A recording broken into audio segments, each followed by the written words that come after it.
Hello，大家好。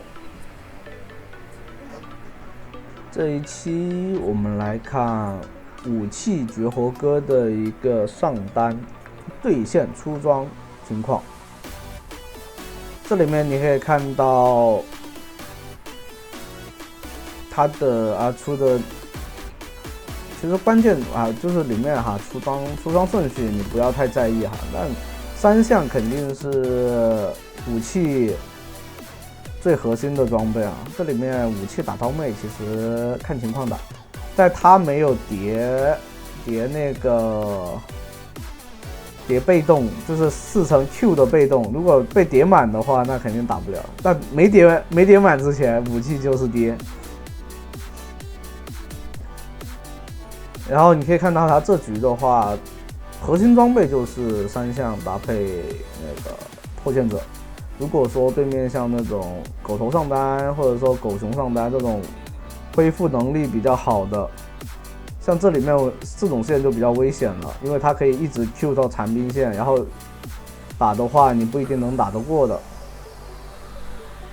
这里你要等他那个 Q 的，尽量要等到他 Q 的那个，不要让他续上 Q 技能的那个被动。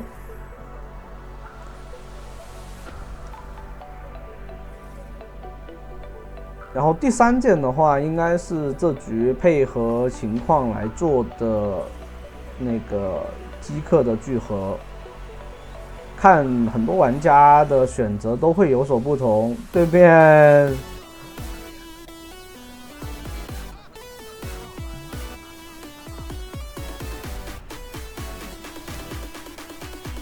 这里面刚刚对面 W 挡掉了引燃和那个武器 W 的伤害，所以才需要这么极限的去交 Q， 然后再闪现出来去杀他，不然的话他已经死掉了。算是绝活哥操作失误了，但交了闪现的话就没有那么好去操作下一波了。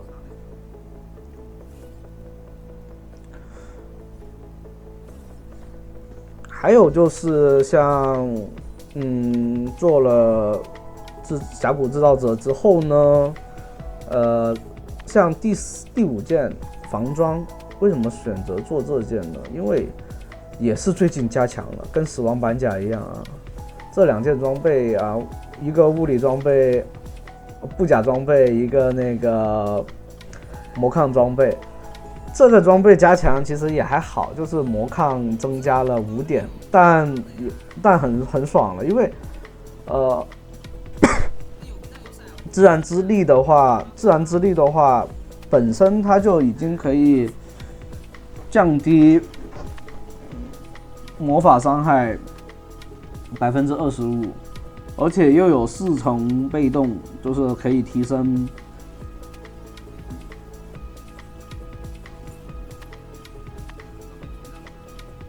这个吸收魔法伤害的那个，可以吸收一些魔法伤害，而且被动叠满以后又能提供移速，所以这件装备稍微提升点都算是 OK 的。因为这样死亡板甲的话，因为那件装备呢，怎么说呢，就是数值不太行，玩的确实比较少，而且需要出它的人也不多，可能就诺手像我上期讲到的波比这些比较刚需，这种需要移速也需要黏住对方的。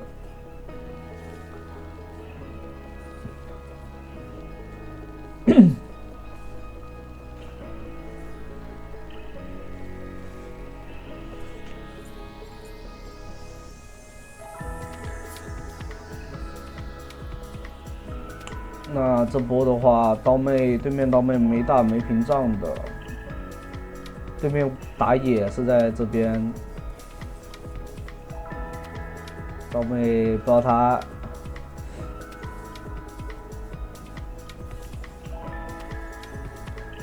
这里的话，因为装备上面压制，对面刀妹是不好打的。男刀一直没有漏，所以不要太不能乱上。对面刀妹也操作的很好。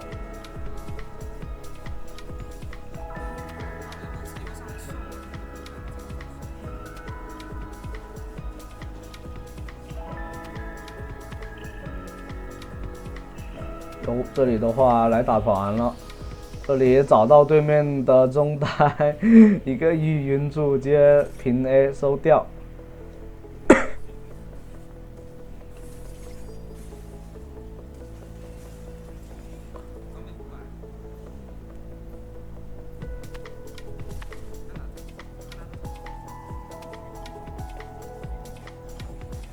刀妹现在就是除了第一波之前还能对得过，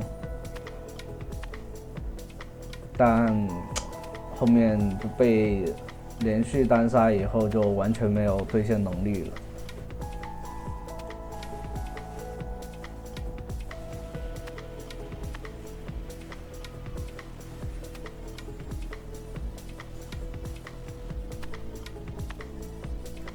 像这里面绝活哥还选择做了一个小重伤给他，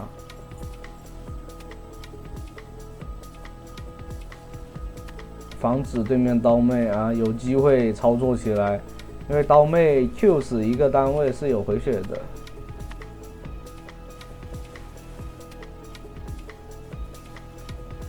这里的话绕后找到对面莫甘娜，直接秒掉。开着 E 的时候往前走，给对面压力，也能抵消一些平 A 伤害。这里的话有大招不要怕，但不要着急他要放。为什么？对面不是跟你打到底，你就不要着急放大招。不然的话浪费大招的话，这里的话，对面往这边靠，可以适当给大招。然后上来把对面打野敲死吗？烫死了。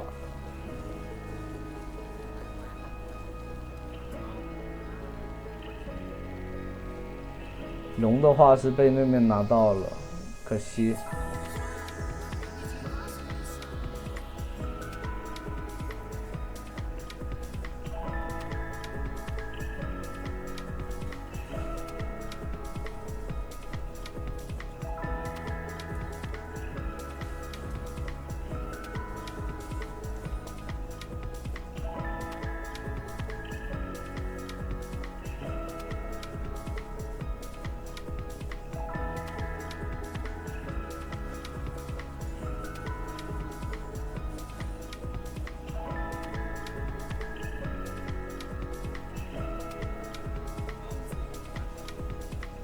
这里面的话，发现队友是有点不咋地，所以选择打算自己单线带到底。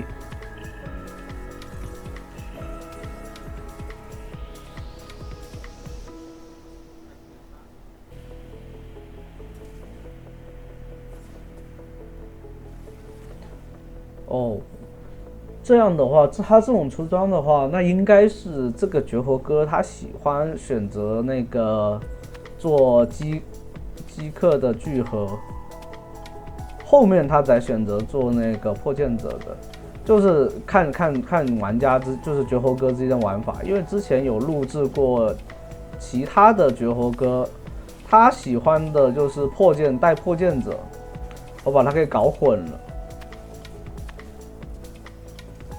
这里接闪现过来，直接把对面秒掉。对面法术伤害还是蛮高的，只不过现在辛德拉没有起来，后期的话起来以后伤害还是蛮高的。这局因为对面还是有拿中立支援小龙这种的，那团的话肯定是往后面拖，没有那么着急结束的。如果你想15分钟结束比赛那种。就是必须得是3条路线优，那种情况下有可能。像这种中路一塔没被推掉，只是上路一塔被推掉了，然后你入侵不了对面野区，不能压制对面的经济的情况下，你是很难在15分钟左右。那这种局的话，就是18分钟到20分钟这种局。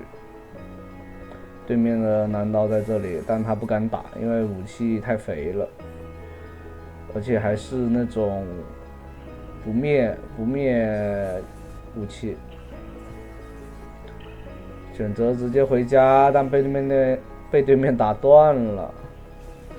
那对面推下路2塔，这边直接上来换。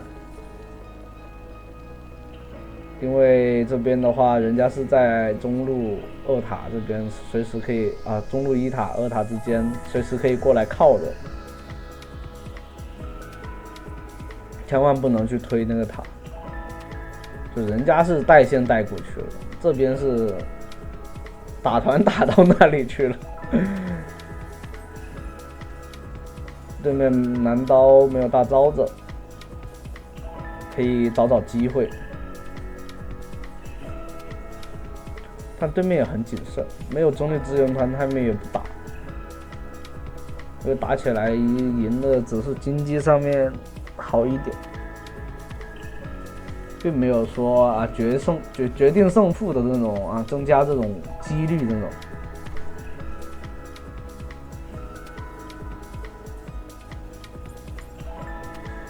然后把峡谷制造者做出来。峡谷制造者他自己有那个额外伤害，装备的额外伤害。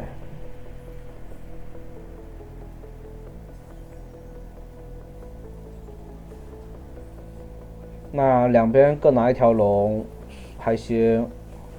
这里反向Q 过来晕住，但不好打，打不起团，因为大家状态不太好，这边状态。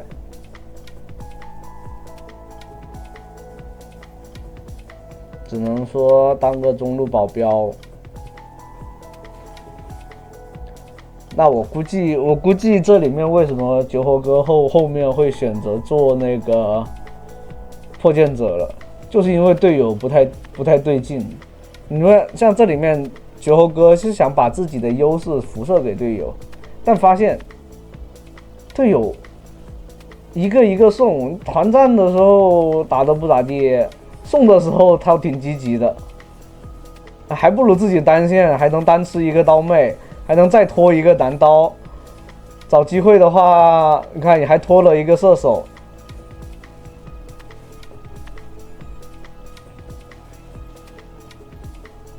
10-0大人头，这里的话直接过来找后排，直接闪现E。把对面的那个辅助给收掉。那这样的话，看到没有？这里面反倒是单点吸引过来以后，让他们给到那个，让对面犯错了。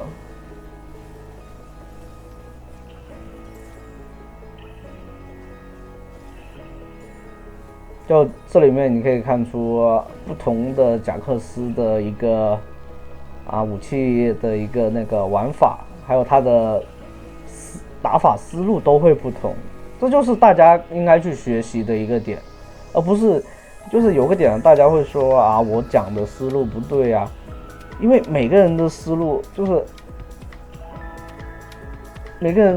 都有自己的独特的点，有可能有一小部分人就是跟我很合，觉得 OK， 但有一部分人他就觉得我的不对，他更喜欢他自己的。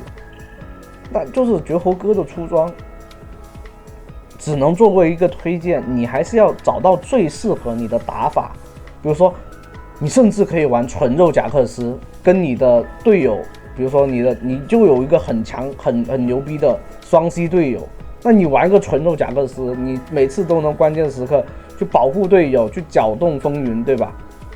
这就是最适合你现版本的现在的一个现阶段的一个出装思路打法，你还是要去摸索的。玩一款游戏并不是说我要教你怎样做，如果说我教你去，明天我直接叫你去把对面网线对面的5个人都砍掉，那你直接赢下比赛，你能做到吗？你不能，对吧？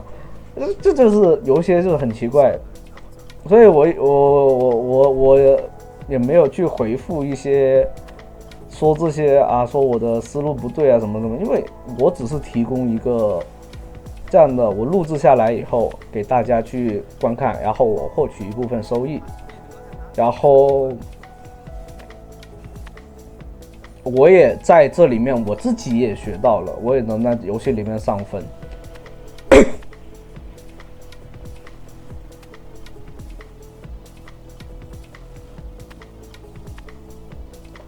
就玩游戏嘛，就是大家一定要去灵活的运用脑子，然后去思考，而不是说呆板的说啊，他教我怎么玩，我就该怎么玩。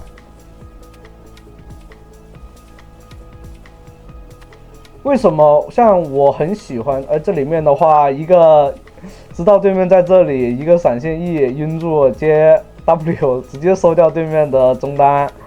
对面中单犯大错误了，这里的话 Q 不到，可惜。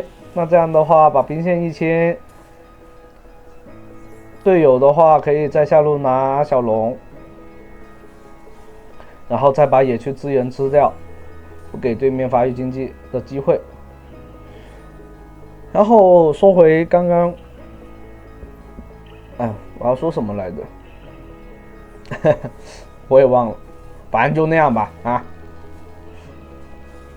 哦，我想起来了，我想说的是，我喜欢的选手的赛 TS 江澄璐，对吧？我为什么喜欢他？就是因为他能玩长手上单，他能玩各种各样的英雄，他可以很快的上手一些英雄，给提供一些思路，他的思路他就不局限于这里。但他每次玩到，比如说像当年的什么那个滑板鞋上单、卡莉斯塔上单，但就是被削了呀。但有个点，难道这不就是个人魅力吗？个人素质展现出来的，大家也玩不出来他这种拿职业比赛里面啊去卡莉斯塔去上单玩，对吧？所以这里面就是有个点。英雄联盟跟 DOTA 的一个差距就在于，英雄联盟是设计师在限制玩家的一个想象力，还有一个上限。这里的话找到对面的射手上来，这里有柯基，是吧？柯基的聚合，有聚合的一个那个释放大招以后，有个领域。黏住对面根本就逃脱不了这武器，所以这也是这位绝活哥喜欢玩的一个点，喜欢出这个真人装备的一个点。像之前做的那个武器绝活哥，他就选择了另外一种方式。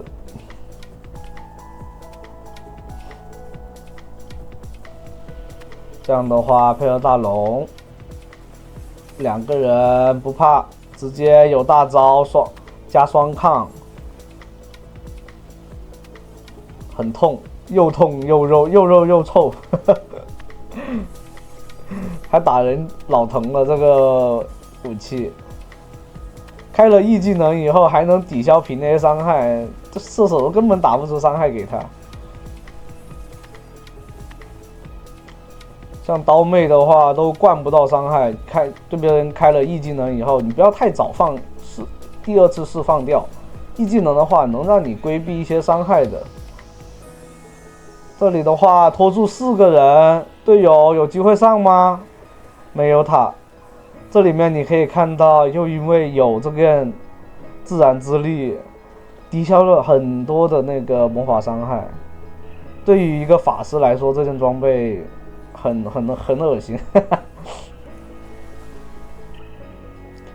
如果说对面的小法很厉害什么的，爆发很高什么的，你就可以选择做这件装备，因为这个装备本来现在又加强了60点法强，已经很离谱了。